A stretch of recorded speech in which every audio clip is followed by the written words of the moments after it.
Hello and welcome back to RC Icons. So in this episode we need to finish up the Dyna Storm.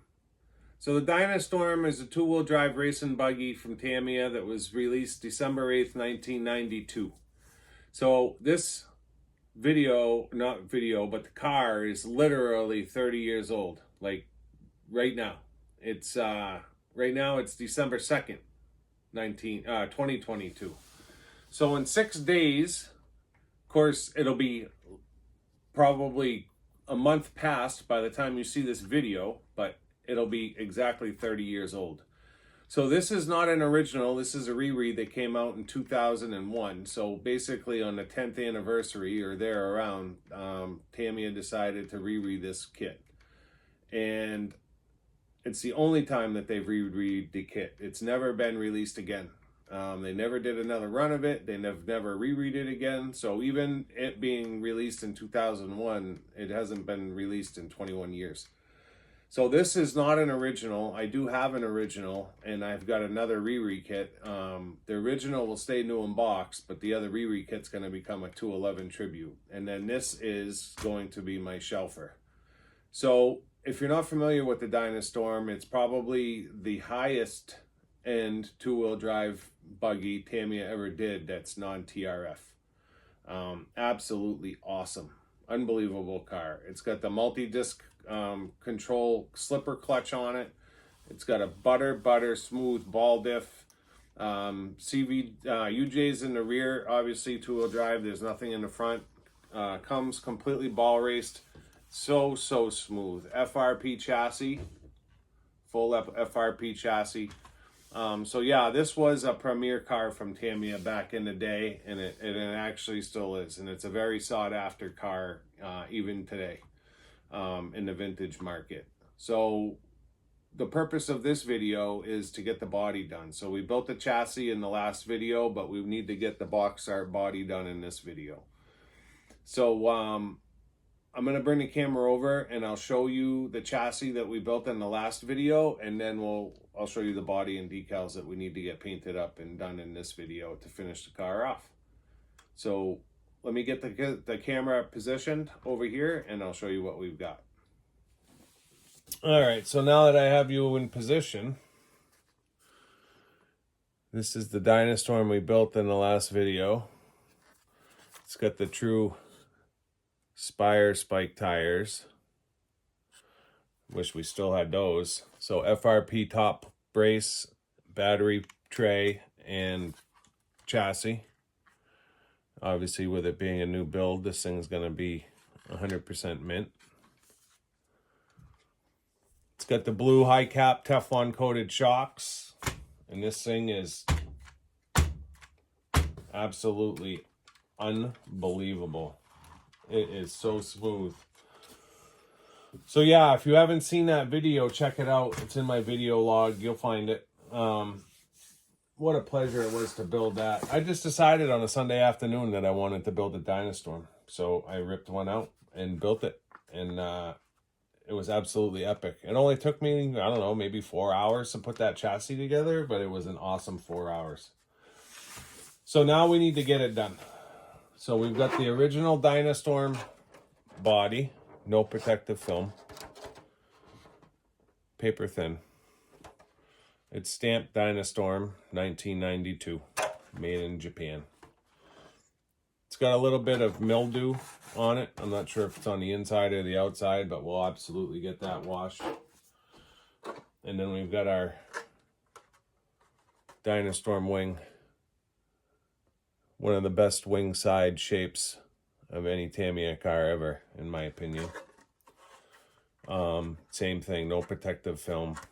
And then if you look at it, you can see it's stamped Dyna Storm on the top. Tamiya 1992. And then we've got our Dyna Storm decals. So this was a rere.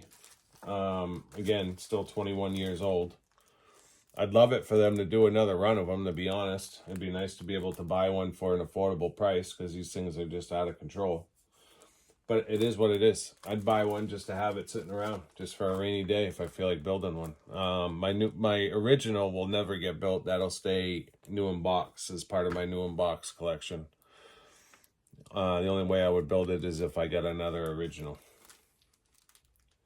So yeah, this was, it says Dyna Storm 2001. So second rere Tammy ever did. First one being the XR311. And they haven't done it again since. So we are going to make one change. So box art, I was just looking at this. Box art is the PS16, which is one of my favorite colors. PS15, PS16 are my favorites. The metallics are my favorites. So Avanti blue for the center part. And then you're supposed to mask the hips off on the sides. And those are supposed to be PS5 black. I'm going to go gunmetal. I think gunmetal will still give it that same look, but I think it's going to look way better being all metallic than being black and metallic blue.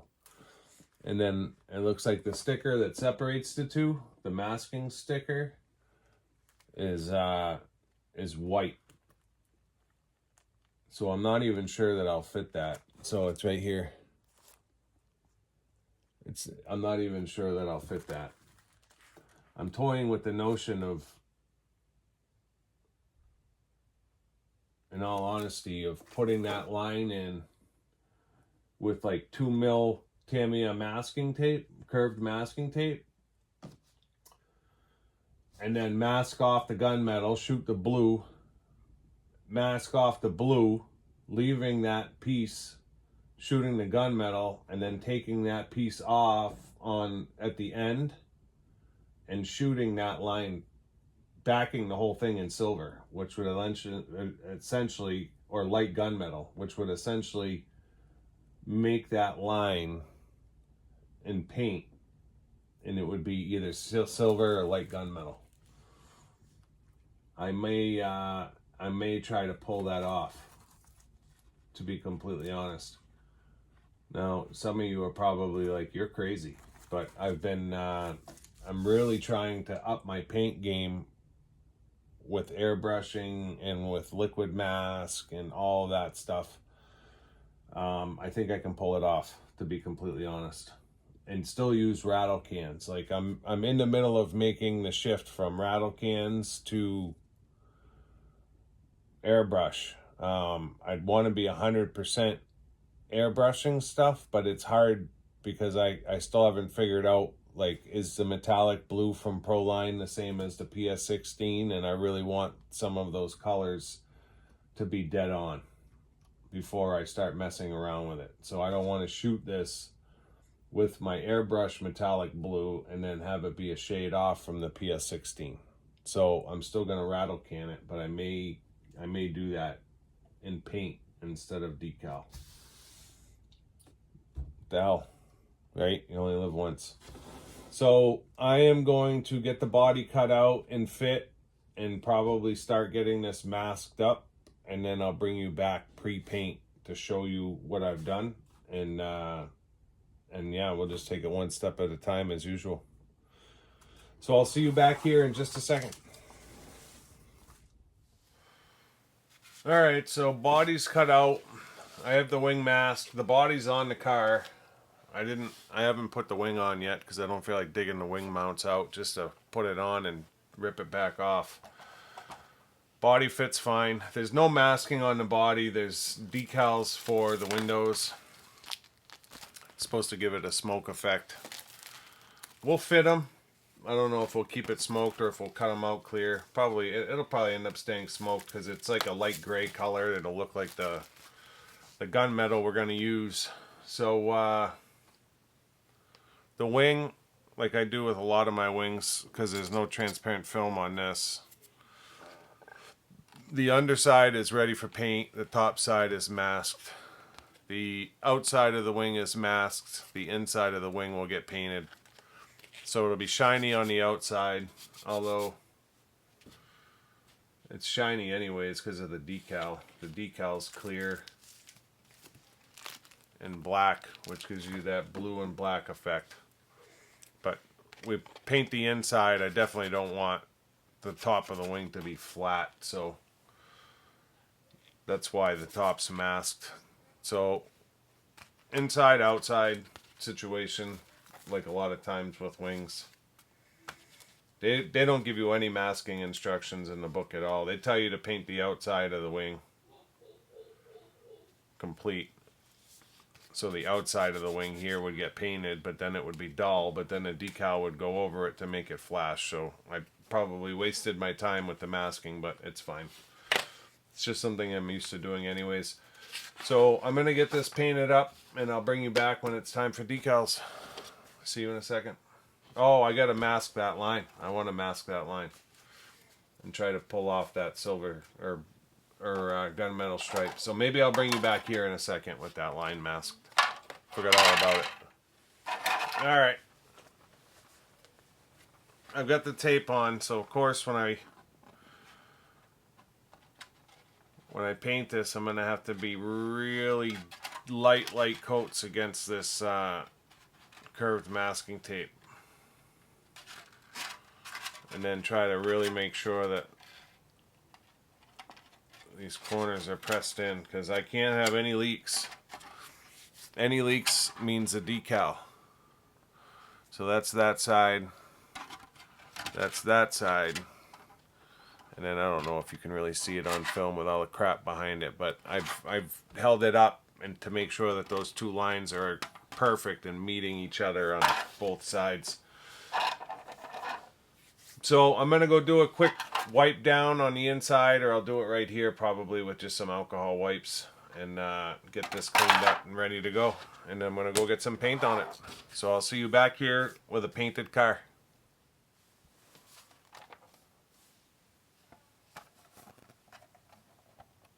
Boom. We've got our accent line done in light gunmetal. And then the sides are in regular gunmetal instead of black. It came out fabulous. I love the metallic paints. Absolutely love them. They're a pleasure to work with. So, I don't know if you can see both lines, but they're absolutely spot on. So we won't be using those two decals, which was the whole plan. And then the wing, we've blue, we're blue, and we're gunmetal, and we're gunmetal. Trying to orient myself with the camera. So I backed the blue with gunmetal after I was done. So now it's decal time. There's not a ton of decals on here, so it should go relatively quick. Usually there's a million of them, but the Dyna Storm doesn't have a ton. So I'm going to get started on it, and I'm just going to bring you back when it's done, because it's not going to take long. See you in a second. Boom.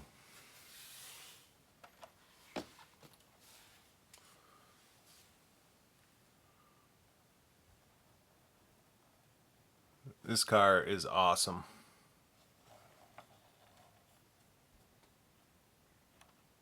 Barf and berry.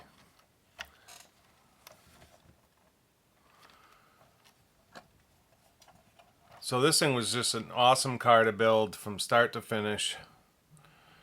And I seriously hope Tamiya does another run of this car. It's been since 2001, so it's been 21 years that this car has come out. And it's crazy to think that this rere is 21 years old. It's just insane. What a car. You can squash it right down to the table. The shocks are just unbelievable.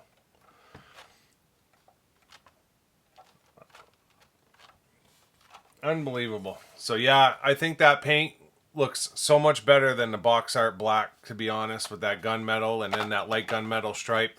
I haven't done the Velcro yet. So that'll happen in the next video. So the next video is going to be getting This rere, what is it? Is it a super stock can with the 14 turn Acto Power rotor? I believe that's what it is. I don't think it's the GT tuned. I think it's a super stock can with the 14 turn Acto Power non-adjustable timing pink motor. Next video we're gonna get that fit. I gotta open this gearbox again and figure out what I missed. So I have a bearing left over, and I do not think I should have a bearing left over. Tamiya doesn't even want to give you bearings, never mind extra bearings. So I missed something, which isn't a big deal. I mean, the car itself is smooth as silk. I think you could hear the clicking in the video when I built it. There's something definitely off, I think. So I gotta open that gearbox up. So in the next video, we'll open up the gearbox, we'll check that. We'll get the pink motor fit. We'll get a steering servo in it. And then we'll get the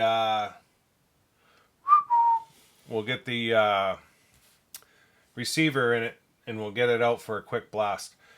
I'm hoping I can get that done before winter sets in here. It's getting kind of late to be doing running videos, but we may be able to pull it off. It's I don't want to have to wait till spring. If we do have to wait till spring, it kind of is what it is. Can't control the weather.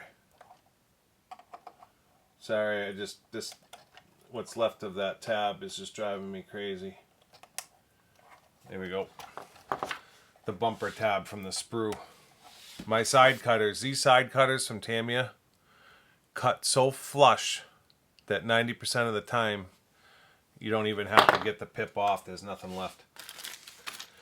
So I think that's it.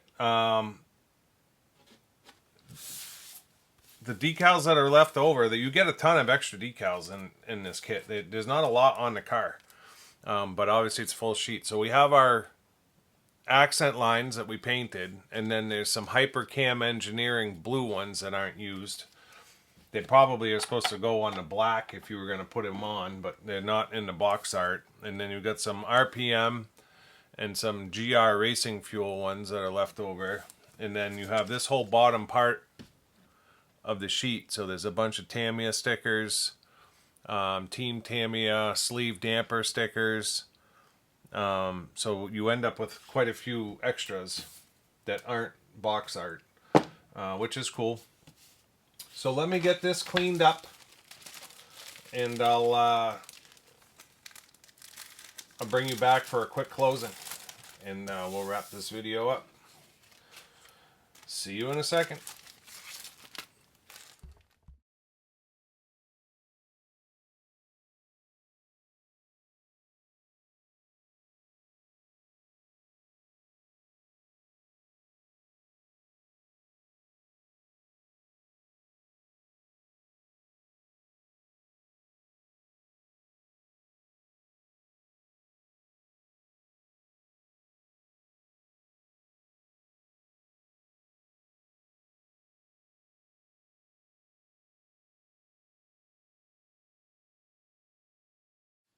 So that's going to do it for this episode of RC Icons.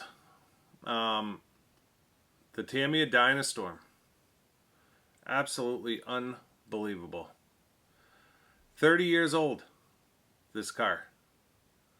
30 years old. It's literally 30 years old tomorrow, December 8th. That's right? 30 years old. What an unbelievable car. This thing is just gorgeous. Rightly so, though.